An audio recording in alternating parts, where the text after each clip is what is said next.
கிறிஸ்துவுக்குள் மிகவும் பிரியமான தெய்வ பிள்ளைகளை, ஆசீர்வாதமான குடும்பம், இந்த நிகழ்ச்சியின் மூலம் உங்களை சந்திப்பதில் என் இறுதியும் கர்த்தருக்குள் மிகுந்த மகிழ்ச்சி அடைகிறது. உங்கள் எல்லாரையும் இயேசு கிறிஸ்துவின் இன்ப நாமத்தினாலும் கிராஸ் டிவி ஊழியங்கள் சார்பாக என் அன்பின் வாழ்த்துக்கள்.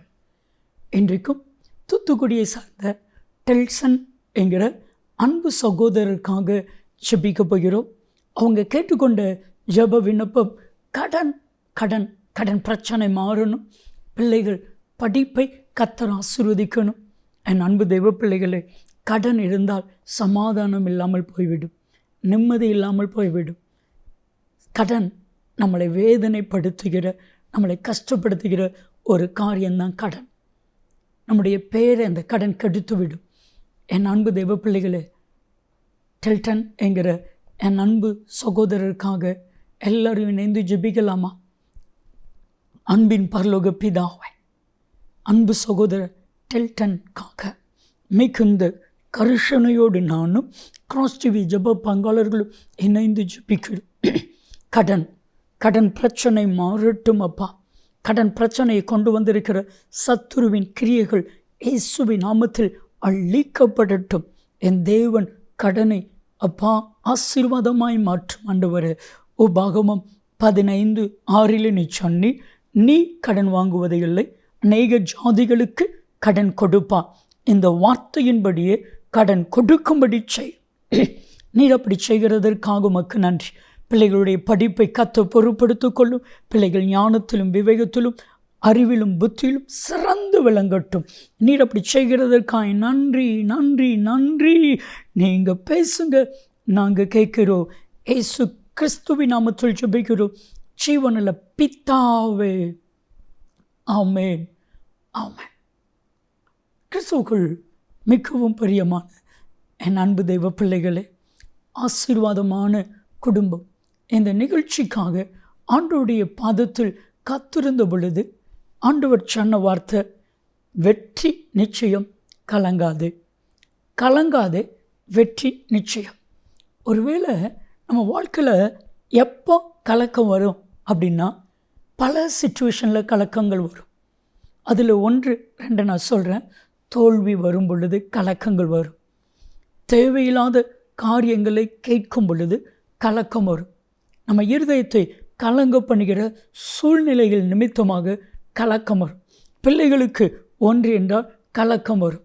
மனைவி கணவனுக்கு ஒன்று என்றால் கலக்கம் வரும். தேவையில்லாத பண பிரச்சனைகள் வரும் பொழுது கலக்கம் வரும். ஒரு பெரிய காரியத்தை எதிர்பார்த்து அது கிடைக்காம போகும் பொழுது கலக்கம் வரும். இப்படி பல சிச்சுவேஷனில் கலக்கம் வரும். ஆனால் இந்த கலக்கத்தினுடைய முடிவு ஜெயமாக உங்கள் வாழ்க்கையில் மாறும். வேதாகமத்தில் அப்படி ஒரு சம்பவத்தை உங்களுக்கு நான் சொல்ல ஆசைப்படுகிறேன்.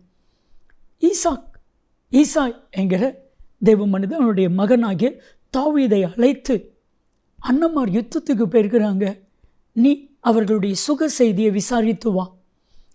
முதலாவதாக யுத்த களத்திற்கு வருகிறான். இதுவரைக்கும் ஆடுகளை மேய்ச்சிட்டு இருந்தவன் யுத்த களத்தை பார்த்ததே இல்லை. முதலாக யுத்த களத்துக்கு வருகிறான். அங்கே பார்த்தா ஒரு உயரமான மனிதன், பராக்கிரமசாலை, கோலியாத்துங்கிற கொடூரமான ஒரு மனிதன், எல்லாரையும் திட்டி எல்லாரையும் அசிங்கப்படுத்தி ஆண்டவருடைய நாமத்தை தூசித்து கேவலப்படுத்தி கொண்டிருக்கிறான். இவனுக்கு கோபம் வந்தது. இவன் போய் சொல்கிறான், இவன் நிமித்தம் யாருடைய இருதயமும் கலங்க வேண்டியதில்லை.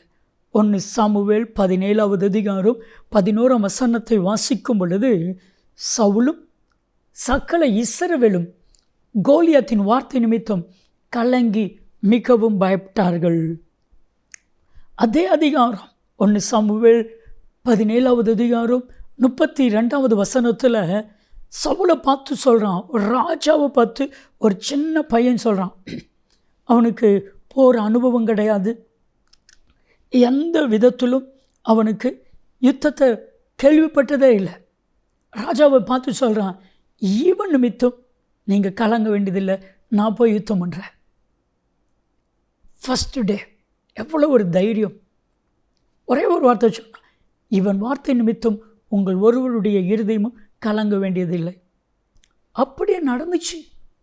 1 சாமுவேல் 17:47-48 கர்த்தர் கோலியாத்தை கொன்று போடுகிறார். ஜெயத்தை கர்த்தர் கொடுக்கிறார். தாவீது கோலியாத்தினுடைய தலையை அறுத்து அவன் கையில் கொண்டு வரும் பொழுது சவுல் கேட்குறான், இது யாருடைய மகன்பா? அவனுடைய பணிவிடைக்காரன், ராஜா உண்மையாகவே சத்தியமாக எனக்கு தெரியாது ராஜா, யாருடைய பயன் கூட தெரியாத ஒரு சாதாரண ஒரு தாவீதை கலங்க பண்ணின கோலியாத்தை ஜெயிக்க பண்ணின. என் அன்பு தெய்வ பிள்ளைகள், உங்களுக்குள்ளே கர்த்தருடைய அபிஷேகம் இருக்குது, உங்களுக்குள்ளே கர்த்தருடைய கிருபை இருக்குது. நீங்கள் தேவனால் தெரிந்து கொள்ளப்பட்ட தேவ ஜனம். ஏன் நீங்கள் பயப்படுறீங்க? கர்த்தராகிய இயேசு கிறிஸ்து சொன்ன வார்த்தை என்ன தெரியுமா? யோவான் 14:1, உங்கள் இருதயம் கலங்காதிருப்பதாக. உங்களை கலங்க பண்ணுகிற எல்லா விதத்திலும் ஒரு பெரிய ஜெயத்தை கர்த்தர் கட்டளையிடுகிறார். விடிய காலம் 3 மணிக்கு ஃபோன். அந்த ஃபோனை எடுத்தால் உன் வேலை போயிட்டு இன்றைக்கி நீ அலுவலகத்துக்கு வர வேண்டாம். விடிய காலம் 3 மணிக்கு அந்த மனிதனுடைய இருதயம் அப்படியே நின்று போனதை போல் கலக்கம். அந்த விடியற்காலம் 3 மணிக்கு பயங்கர சொட்டி எலும்பி இருக்கிறத பார்த்த உடனே உடைய மனைவி எலும்பி சொல்கிறாங்க, என்னாச்சுப்பா? ஏன் ஃபோன், என்ன ஃபோன் வந்துச்சு? இவருக்கு சொல்லாமல் இருக்கவும் முடியல, சொல்லி தான் ஆகணும். என் வேலை போயிடுச்சு. மனைவி கூட சொன்னாங்க, இந்த வேலை இல்லைன்னா ஏசு ராஜாதி ராஜா இதை காட்டிலும் பெரிய வேலையை கற்றுக் கொடுப்பான், பேசாமல் படுத்து தூங்குங்க, காலையில் பார்த்துக்கலாம். அவர் சொன்னார், இல்லை நான் ஜெபிக்க போகிறேன். ஜெபிக்கும் பொழுது கர்த்தர் ஒரு வார்த்தை கொடுத்தா, தானியேலின் காரியம் ஜெயமாக இருக்கும். தானியேல் 6:28. வேலை போச்சு. அதே கம்பெனிக்கு இன்னொரு கம்பெனி, அதுக்கு இவங்க மெட்டீரியல் சப்ளை பண்ணுறதுக்காக ஆர்டர் வந்துச்சு. இன்றைக்கு அந்த கம்பெனியை காட்டிலும் ஒரு பெரிய கம்பெனியை ஓன் பண்ணுறாங்க, சொந்தமாக நடத்துகிறாங்க. என் அன்பு தெய்வ பிள்ளைகளே, உங்களை கலங்க பண்ணுகிற எல்லா சூழ்நிலைகளையும் கர்த்தர் ஜெயிக்க வைப்பா. நீங்கள் ஒன்று செய்யுங்க, கலங்க வேண்டாம். நீங்கள் வாஸ்து பாருங்கள், உபாகமம் 31:8. இது எத்தனைவே உங்களுடைய வாக்குத்தத்தமாக எடுத்துக்கொள்ளலாம். சொல்லுங்கள், கர்த்தர் என் கூட இருக்கிறார், நான் கலங்க மாட்டேன். கர்த்தருடைய கரம் என் கூட இருக்குது. யோசுவை பார்த்து கர்த்தர் சொன்னா, நான் உன் கூட இருக்கிறேன், நீ கலங்கவும் பயப்படவும் வேண்டாம். கலக்கம் ஜெயமாய் மாறும். ஜெபிக்கலாமா? அன்பின் தகப்பனே, நம்முடைய பிள்ளைகளுடைய வாழ்க்கையில் இருக்கிற கலக்கம் எல்லாவற்றையும் ஜெயமாய் மாற்றும். நீர் அப்படி செய்கிறதற்கா நன்றி. நன்மையும் கிருபையும் உடைய வாழ்க்கையில் உண்டாகட்டும் அப்பா. நீர் அப்படி செய்தருளும்.